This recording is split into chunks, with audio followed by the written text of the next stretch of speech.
Hi welcome back to day 11 of psychology theory simplified and आज का हमारा topic है yoga psychology. Nowadays when people hear the word yoga, most of them think it's just stretching, exercise or fitness, but originally yoga was much more than physical postures. In Indian psychology, yoga was actually a complete psychological system designed to understand the mind, emotions, attention, behavior and consciousness, and one of the most important contributors to this system was Patanjali through the famous Yoga Sutras. According to Patanjali, human suffering mainly happens because the mind is constantly distracted, restless, and uncontrolled.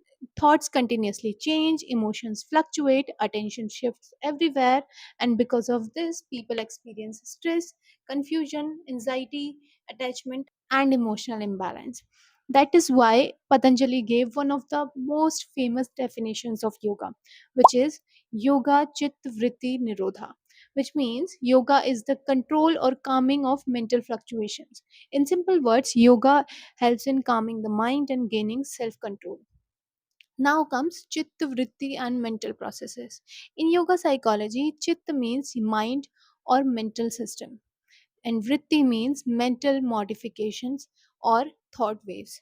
According to Patanjali, our mind is constantly filled with thoughts, memories, imaginations, emotions, and desires. And when these become uncontrolled, mental disturbance increases. And yoga aims to bring mental clarity and balance. Now, the most important topic of yoga psychology, that is eightfold path of yoga, which is also called ashtang yoga. Patanjali also explained the famous eight limbs of yoga.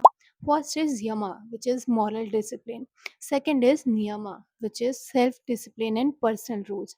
Then asana, physical postures. Then comes pranayama, which means control of breathing. Then pratihara, which means withdrawal of attention from distractions. Then dharana, which means concentration. Then comes dhyana, which means meditation. And the last one is samadhi, state of deep awareness and inner peace. Now, some psychological importance of yoga.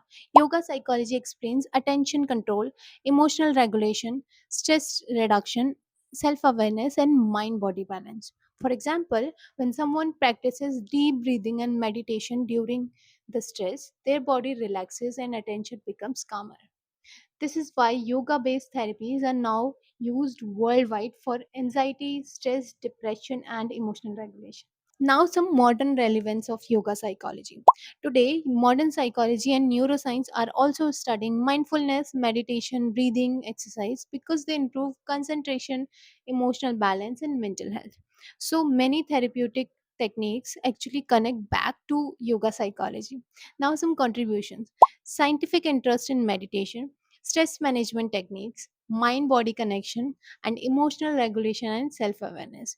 Now, the limitations: some concepts are spiritual and difficult to measure scientifically, and it requires long term discipline practice. So, as a conclusion, long before modern psychology discussed mindfulness and emotional regulation, yoga psychology was already teaching techniques to calm the mind and improve mental well being. So, in the next video, we will explore Bhagavad Gita and psychology, which includes emotional conflict, coping, self control, and mental balance. So, comment next if you are ready. Till then, take care. Bye bye.